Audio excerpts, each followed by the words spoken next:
This is Tammi Bradford, GenXlabs sponsored athlete, here at the home of founder and CEO of GenXlabs, Christina Copella.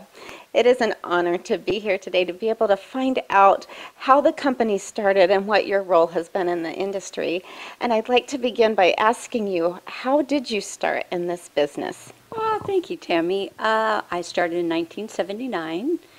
And I was a housewife with 3 kids, and I got myself into a very depressed mood. So that's when Bally's first came up, and it was Bally's Spa. And everybody wanted to join a spa. It wasn't a gym, it was a spa.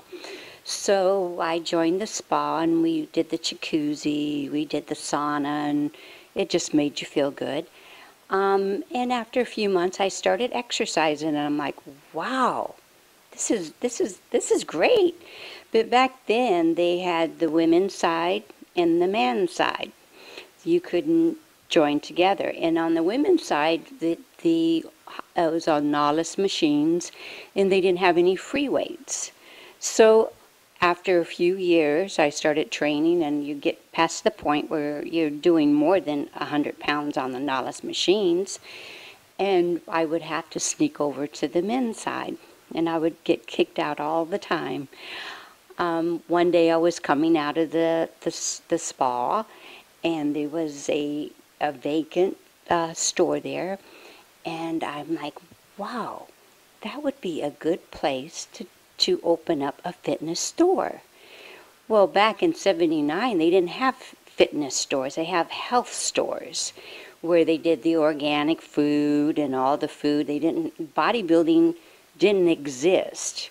You know, like I said, everybody wanted to go and join the spa. So I had no experience. I didn't know anything whatsoever, but I just had this passion. And I went and signed a lease a week later, and I called it Healthy Heaven because I thought it was a dream.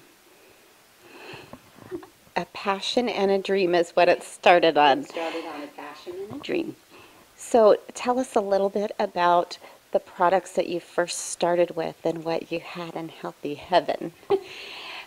Back then, you didn't have, like I said, it wasn't even, they didn't have a fitness or a bodybuilding. It was all vitamins. And they had Hoffman and Weider was the only companies that existed. So you had a whole store of nothing but Weider products and Hoffman. And then a few years after that, TwinLab came along. And TwinLab had these scientists named Dirk Pearson and Sandy Shaw. And they had wrote a book about life extension, and they brought to the world amino acids. And the amino acids were the steroids. Everybody wanted amino acids because they wanted the anabolic growth. So then you had a whole shelf of amino acids, and that's all there was at that time, was amino acids and protein. So and wheat germ oil. So it sounds like as you were developing your store and your products, they're changing and growing as the industry was changing and growing. Yes, because they didn't even have fitness expos back then.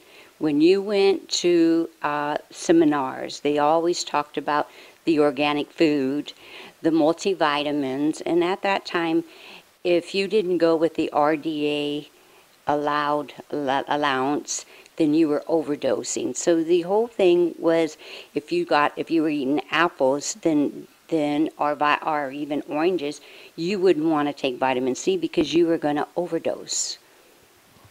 Who were you marketing to at that time? Was your focus more for women or men, or a combination of both? And you mentioned in the industry it was, men being separated from women in the fitness areas and Bally's. How was that in your store? Women, again, didn't bodybuild back in those days. About a year after I started, Rachel McLeish was the first woman. And she was more of what we would call today a fitness, and she won Mrs. O. And the women would come in and say, "Oh my God, I don't like that. That's too much muscle. Oh, she's so horrible."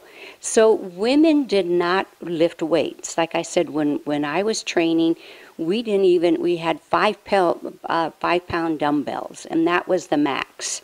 So we did not go heavy weight. So it was mostly all men, and unless Christina was over there sneaking into the men's side and lifting weights. Christina was shaking it up even back then. Somebody had to do it, I think. We needed to make some changes, I think. So when do you see that things started to turn around and change? You mentioned Rachel McLeish. The industry now is so different, and there's been such an involvement of not just women in the sport, but the products that support women. And I know GenXlabs focuses on that now as well.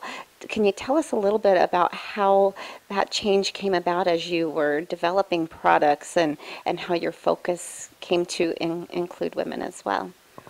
Well, even today, I don't think women get recognized as much as men. So it hasn't really changed in the 35 years that I've been doing it. We're still into a dominating men's world. And again, I think it's because women don't want to lose their feminine. So there's a fine line over how big they want to get and how fit they want to also get. And as far as supplements go, with the women in the past, when they had all the hormones, when women were going through the PMS and the menopause, and they had all those cancer cells on all the hormones. So all the supplements just stayed away from women in general.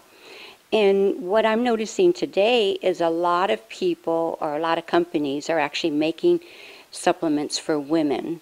And I hate that. I will not make a supplement for a woman, because a woman goes into the gym and trains just as hard as a man. So there's no difference in supplements when you're using the same amount of weight. So I just think all these people that are coming out with women's supplements are taking women back to the day where we were in the gym and you had a women's side and a man's side. You bring a good point. I think that's true. I think you do have to consider things such as your height and weight and body mass and those kinds of things, but whether it's gender specific is not as critical, is it? No, because in the past, when they made women's supplements, they were always a lower milligram. And a lot of that has to do with the women weigh less than men. But I think women are a little bit more smarter now, where they can say, well, if this is a scoop, or 2 scoops, and for my size and weight, I'm only going to do 1 scoop. I think companies need to give us a little bit more credit.